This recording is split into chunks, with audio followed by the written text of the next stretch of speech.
Guys, hello from Kyiv. Misha and I are in the historical center of Kyiv, near Michael's monastery and destroyed Russian tank. We all have been following the news about what Trump said, what Zelensky said, and of course the meeting in Saudi Arabia between Russia and US, but without Ukraine. The future of Ukraine is being decided right now behind our back. Zelensky trying to doing everything just to speak and meet Trump before he meets Putin, but as we see right now what is going on, I have this feeling something similar when I learned about Budapest Memorandum, when Russia and US pushed Ukraine to give up our nuclear weapons in order of future protection. And I can feel something like this right now, but let's say like this. While they talking, it doesn't mean that they have decided something. I do believe that time is on our side, and the future could be different, and we all hoping and believing in the best. We are strong. We believe in our country when no one believed in us. Just remember the first couple of days of the full-scale invasion in 2022 in February. All the Western media and leaders said that Kyiv will fall in a couple of days. And I don't know how we managed to do this, because I do believe Russia had all the chances to capture Kyiv. Like, it was, I cannot say it was a miracle, just everyone stood up and protect our country. So, and I don't know what's which belief is optimistic, which energy, how we manage this, because imagine Russia was preparing for this 10 years for this invasion and collecting the troops from November at Russian and Belarus border. I just sometimes it's really hard to believe how we really managed to do this with everyone go and protect Kyiv. So I do believe that everything will be okay, but I just have some things to discuss right now. Let's imagine the timing for years. Will be election in US, could be a new president of United States, not Trump, and Russia decided to invade us again. Yeah, that's possible, because what I see from these agreements, from this talk, US will reduce sanction on Russia, and it will be frozen conflict, let's say, and Russia didn't want to give up any land and so on. So we're going to reduce sanctions and doing some peace deal, or how they call it. And what will be for years? Will Ukraine exist in future? Because what can stop Putin? Because US and other diplomats meeting with him and talk to him as a normal person, not a man who are responsible for all war crimes, torturing, hitting the children cancer hospital and many maternity hospital, kindergartens, residential building. His army raped and killed and tortured civilians. And now everyone is okay for some peace deal.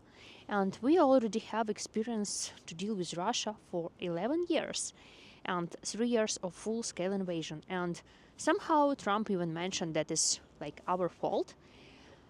I wouldn't repeat everything what I see in the news. I just want to guess what will be future for us. And yes, I'm not talking about if Russia invades us again. When they invade us again, they will collect all the power and produce rockets, and could be it will be more harder than in 2022. Maybe it sounds not real now, but no. Because what can stop Putin? What stopped Putin during these 3 years? Nothing. Sanctions? No, it's going to reduce and stop sanctions. Russian people can use again credit cards and many bank cards around the globe and so on. Nothing is going to stop Putin. It's only chance to stop him today. We have many opportunities to surrendered during these 3 years, but we didn't do this. We just protect us. Imagine it's the same situation. What are you sitting at home and I don't know, some stranger broke the door and invade your house? What you going to do? Give him everything? Like, yeah, that's for you. This is my home. You can leave. I will move and buy for me another place, another country. No, you're protecting your place where you born, where you live. And now I really have a question: what future we will have? We will have some break for 4 years. This is what we are going to do right now: just freeze everything in the front lines, and that's it. Waiting when reduce sanctions, and waiting when Putin will collect everything and starting again. And what's in the end? We will divide Ukraine with Poland, Hungary, and Russia. Ukraine will be not anymore on the map. We will lost our culture, so there will be no Ukraine in future. Like I just like it's very possible scenario. This scenario I read was for 2022. West parts should be belongs to Poland and Hungary if capital of Kyiv fell. So it's very realistic, and right now it's a time to help Ukraine and not to speak with Putin. It's doesn't make any sense. And yesterday Russia mentioned that they're against any peacekeepers from NATO on Ukraine land, to control the front lines. So it's all the signs. They don't want peace. Even like this night, the Kit Kellogg was traveling by train to Kyiv. During the night, it was air raid siren and huge explosions. One explosion was around 11 p.m., something like this. I don't remember. Maybe 10:30. Don't remember exact time. I went to the window and record a little bit the sounds. I didn't want to show the view from my window. Record a little bit the sounds and the sparks of explosions, because when I look up, I see the drone was intercepted just above my roof. Guys, again hearing drones. This is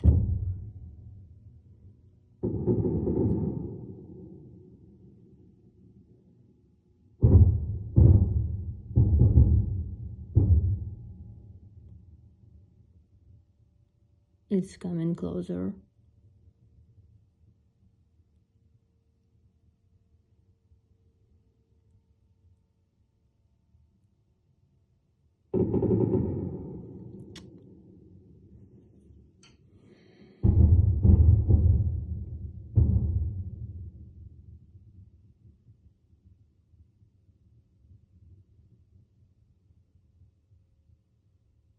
And at 2 a.m. and 2:30, I was wake up also with huge explosions, and this is the time when Kit Kellogg was coming to Kyiv by train, and nothing stopped Putin. This is how he's ready for peace and stop this war.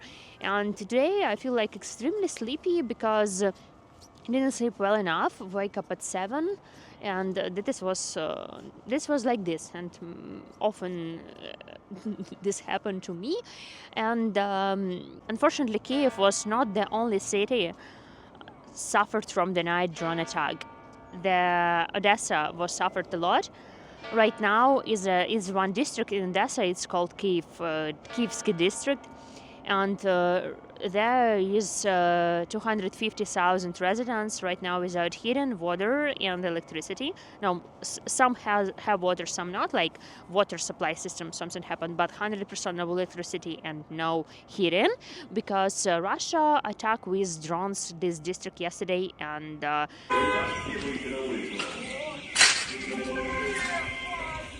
Attention please, employees and guests. Our administration would like to inform you that a fire has started in the building. For that reason, please go to the ground floor. yeah, so it's approximately 14 schools and 500 residential buildings are without heating and electricity. So it was a huge attack, but in this dark time with heavy news, at least I see that there's no reports about that. So that is at least like some bright in darkness, after this night, after this loud and heavy night. but 18th of February in Kirovograd Oblast, the drone hit multi-story residential building, and mother with two children were injured. So drone just hit exactly like last floor. So yeah, this was happened yesterday, like during the night. Last night it was like Odesa and Kyiv. So this is how looks peace for Russia, and for me, I see this like never-ending story. You know, I feel like this war with Russia will be forever if we don't stop this exactly now.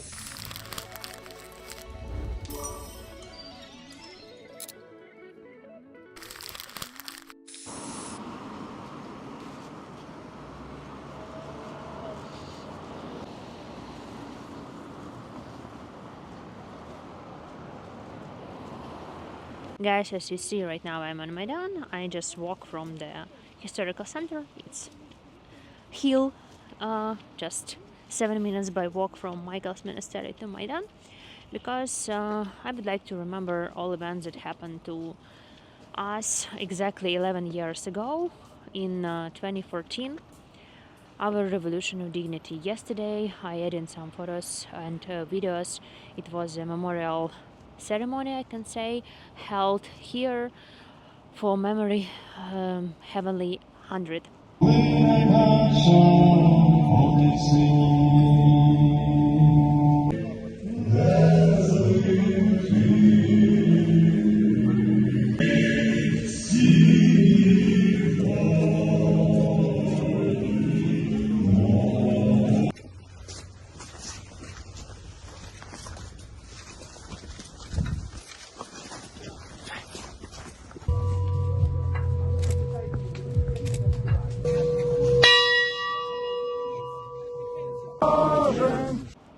Here in Maidan, and I just want to a little bit remind you what we've been through, and the most bloodiest day was from 18 till 21st of February 2014, and the revolution of dignity was over 22nd of February. So exactly these days, I can say, was like the turning point with the war, because exactly after Maidan, Russia annexed Crimea and later invaded Ukraine in the east.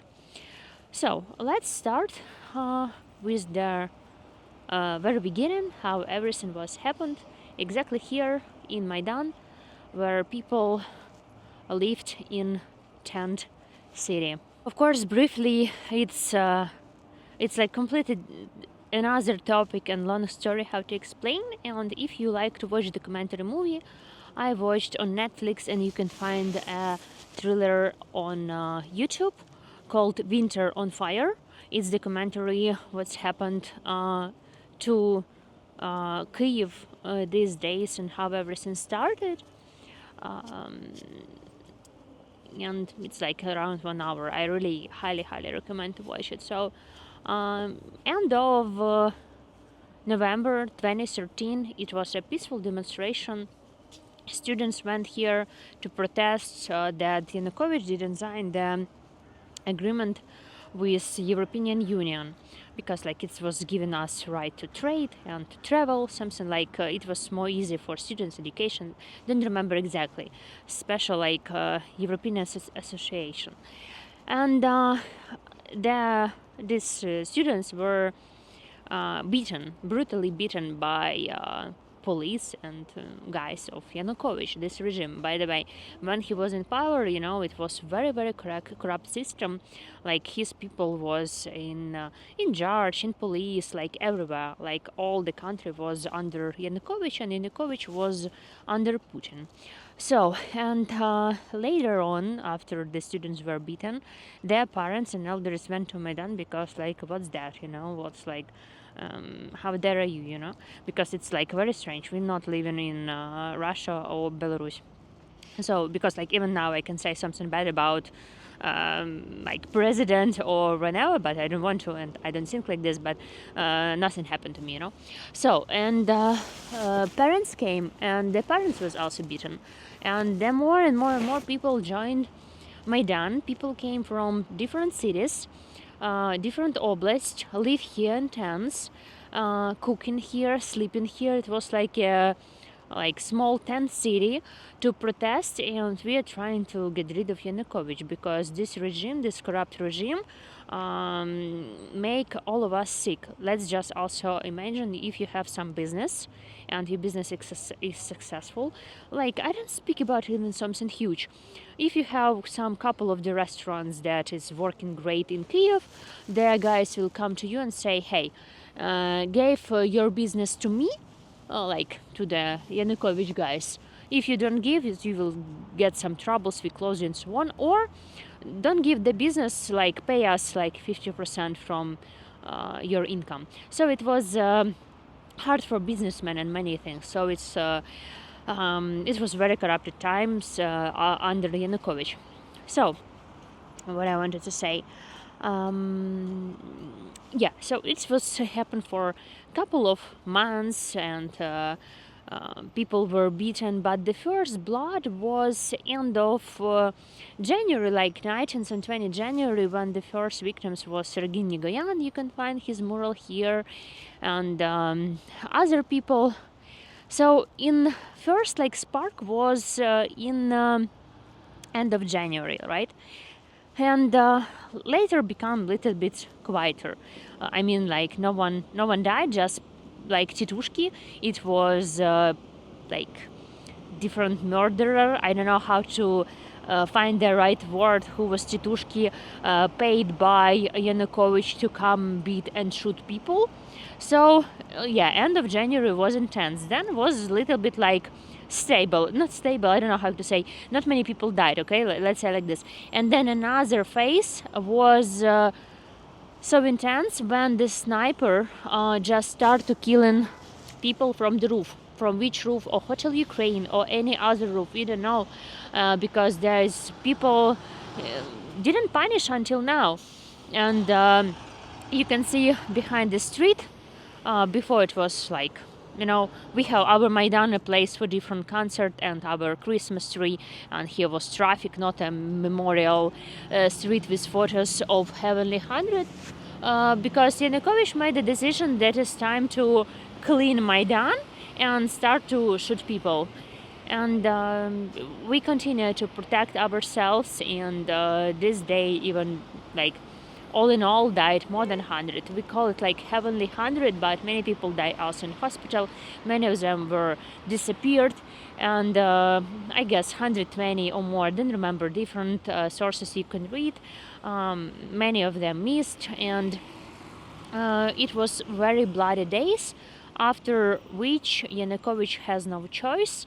He had to flee to Russia, and when he packed and leave, let's say escape, people from Maidan ran to his huge house near Kyiv. As we know, he don't like the traffic, and he used a helicopter to fly into his presidential office every day from Kyiv region, from his village. He bought a huge piece of land and built a house. House was looking great. This is time when we first time saw this house in Baroque style with the chandelier, gold chandelier with Swarovski crystals for $1 million, and different stones, expensive tables. He has own church inside the house, private zoo, Museum of Rare Car Collection, which actually was targeted 2 weeks ago by Russian drones. Very rich guy, and I did a video there a couple of years ago. You can see in my YouTube channel. It's too serious. I used to bring the tourists to show them around. And right now this place is operating as a museum. You pay for entrance, and you just go there, walk, and see how our corrupted president lived there. And this president right now in Russia, President Yanukovych. And exactly after these events, when our president escaped to Russia, what Putin do?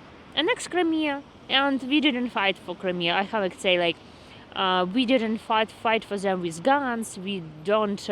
It was annexation of Crimea, and later what Putin did, invaded Ukraine from the east, Donetsk and Lugansk regions. So this is how the everything started, exactly from this place 11 years ago. Could you imagine, with the invasion to Ukraine, with Maidan?